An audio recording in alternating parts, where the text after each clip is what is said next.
You must act quickly. If you make the payment now, we can stop the arrest warrant from being issued. We will need to process.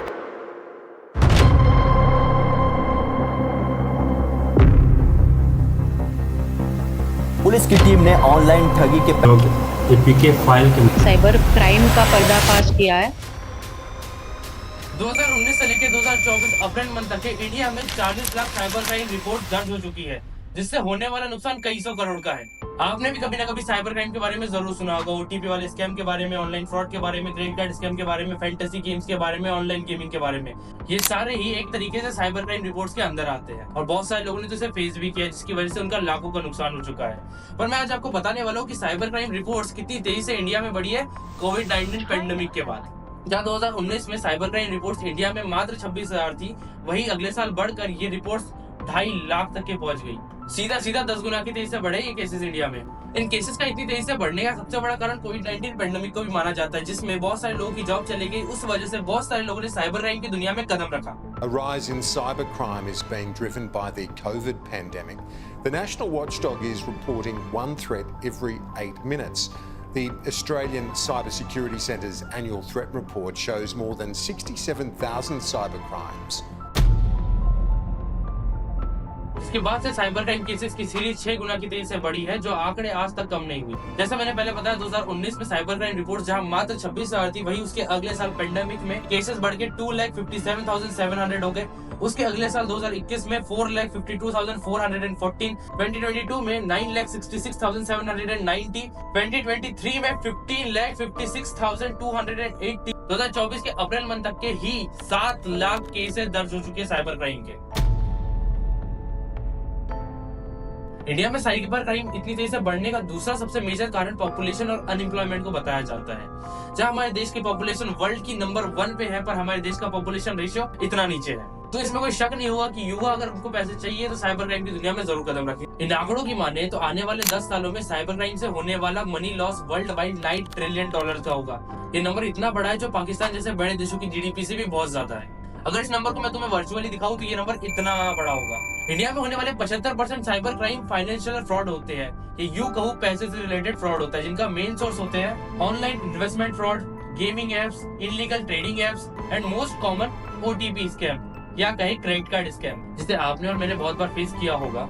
और इस चीज से बचने के लिए हमारी गवर्नमेंट ने भी बहुत बार एडवर्टाइजमेंट की है, आरबीआई ने भी बहुत ऐड चलाया और अभी तो तुम फोन पे सुन ही रहे होगे। इसलिए आरबीआई कहता है सोशल मीडिया विज्ञापनों और अनजाने ग्रुप से कभी इन्वेस्टमेंट टिप्स ना लें, ये साइबर अपराधियों की जान हो सकती है। FBI federal bureau of investigation हर साल एक एनुअल रिपोर्ट निकालता है इंटरनेट क्राइम को लेके, जिसमें इंटरनेट क्राइम और डार्क वेब से हुए क्राइम की डिटेल लिस्ट होती है, जिसे IC3 पब्लिश करता है, इंटरनेट क्राइम कंपनी सेंटर, जो FBI के अंडर होती है। इसकी अप्रैल रिपोर्ट के हिसाब से दुनिया में होने वाला money loss world wide cyber crime की वजह से $2.5 बिलियन बताया गया है, जो हर साल 2 मिलियन के रेशो से बढ़ रहा है और 3 गुना ज्यादा है 2019 के लॉसेस से। इन सभी साइबर क्राइम रिपोर्ट्स में एक बात खास ये है कि हर साल साइबर क्राइम से होने वाले लॉसेस 2 से 3 गुना की तेजी से बढ़ रहा है, पर इनकी कंप्लेंट्स कम हो रही है। टोटल अमाउंट का 60% money loss world wide investment fraud होता है। ये एक अप्रोक्स डेटा देता है FBI की IC3 एजेंसी को। रियल नंबर्स तो इससे बहुत ज्यादा है, पर ऑफिशियल डेटा ये रहा।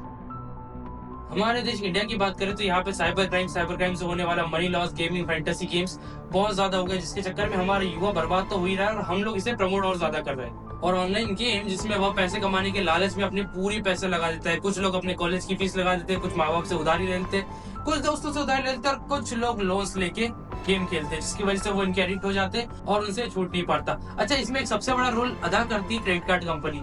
जब क्रेडिट कार्ड कंपनी इनको क्रेडिट कार्ड ऑफर करती है, क्रेडिट्स ऑफर करती है या पे भी लेटर ऑप्शन एक होता है वो ऑफर करती है। इसके अंदर तुम कंपनी से लोन ले सकते हो, वो थोड़ा तुम्हारा डॉक्यूमेंटेशन करेंगे, ऑनलाइन तुम्हारा सिविल चेक करेंगे, उसके बाद तुमको लोन दे देंगे। बट यार सच कहूँ तो सारी चीजें एक दोनों के पीछे लगी हुई होती है। तुम चाहे कितना भी इस चीज से बचो, तुम्हारे पीछे वो आ ही जाएंगी। कुछ लोगों की हालत तो ऑनलाइन गेमिंग की वजह से इतनी बुरी हो गई है कि वो सुसाइड तक कर चुके हैं और कुछ लोग सुसाइड करने का सोच रहे होंगे, तो मेरे भाई अभी भी टाइम है, समझ जाओ। हर दिन आपको सैकड़ों मैसेजेस आ जाएंगे, इंस्टा पे हजारों रील दिख जाएंगे एविएटर जैसे गेम्स की, स्ट्रिक जैसे गेम्स की, 1xbet की, जिसमें आप अलग अलग गेम खेल के पैसे कमा सकते हो। पर सच मानो तो ये चीज जुआ ही है। ऐसा अगर मैं बोलूंगा तो विवाद हो जाएंगे, कुछ लड़के बुरा मान जाएंगे। ऑनलाइन कंपनी इतना एडवर्टाइजमेंट करती है जितना बीजेपी और कांग्रेस भी नहीं करती, क्योंकि ये लाखों करोड़ों का मार्केट है। मतलब 500 लोग 5 रुपए लगाते हैं पर कमाता सिर्फ एक बंदा है और बाकी पूरा पैसा कंपनी के पास जाता है। तो तुम कितनी भी इसमें किस्मत लगा लो, 500 में से एक चांस है। और ये तो मैं तुमको छोटा रेशियो बता रहा हूँ एक्सप्लेन करने के लिए।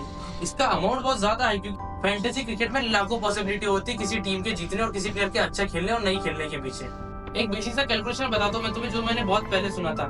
झंडी मुंडी देखा तुमने, जो गाँव में लगती है मेलों में, सेम जितनी भी फैंटेसी क्रिकेट तुम देखते हो या फैंटेसी गेमिंग प्लेटफॉर्म जो तुम यूज करते हो, वो इसी तरीके से काम करते हैं। सारे लोग 5-5 रुपए की बैट लगाते हैं अपनी अपनी टीम बना के, ठीक है। उसके बाद में उसमें से सिर्फ टॉप 3 या टॉप 30 प्लेयर्स को पैसे देना होता है। इसका मतलब अगर टोटल अमाउंट 300 रुपए हो गया तो उसमें से 30 रुपए टॉप प्लेयर को मिलेंगे, उसके बाद के 20 रुपए इसको मिलेंगे और इसके बाद का 10 रुपए थर्ड प्लेयर को मिलेगा। मतलब मोटा मोटा इनका खर्चा होगा 60 रुपए का, और बाकी पूरा बचा पैसा कंपनी के अकाउंट में जाता है, तुम्हारे इसमें कभी नहीं आता। साइबर क्राइम की बात करो तो एक वेब सीरीज में तुम्हें रेफर करना चाहूंगा, जामतारा, तुम उसे देख सकते हो। तुमको बहुत बेसिक लेवल पे समझ में आ जाएगा कि साइबर क्राइम इंडिया में विकसित कैसे हुआ या कैसे उसको किया जाता है। छोटे छोटे गाँव के लोगों को दिखाया गया, उसके अंदर तुम मेरी रिकमेंडेशन है जरूर देखो। उसमें आपको दिखाया जाएगा क्रेडिट कार्ड स्कैम कैसे किया जाता है। और देखो, साइबर क्राइम करने के बहुत तरीके, हजारों। साइबर क्राइम के लॉसेस बहुत ज्यादा है। आज के टाइम पे मैंने पूरा डेटाबेस तुम्हें बता दिया है। पहले की चीज तुम्हें बहुत फॉर्मल लगी होगी, अभी चीज फॉर्मल नहीं है, पर मैं ये कहना चाहूंगा अगर तुम सब्सक्राइब करते हो या मोस्टली ये वीडियो 100 व्यू भी क्रॉस कर जाता है तो मैं पार्ट 2 बनाऊंगा और उसके अंदर एक एक चीज बताऊंगा कि साइबर क्राइम कैसे होता है और कितने टाइप के साइबर क्राइम हो सकते हैं। हमारे देश में तो तुम्हें गिने चुने पता है, पर इसकी लिस्ट बहुत लंबी है।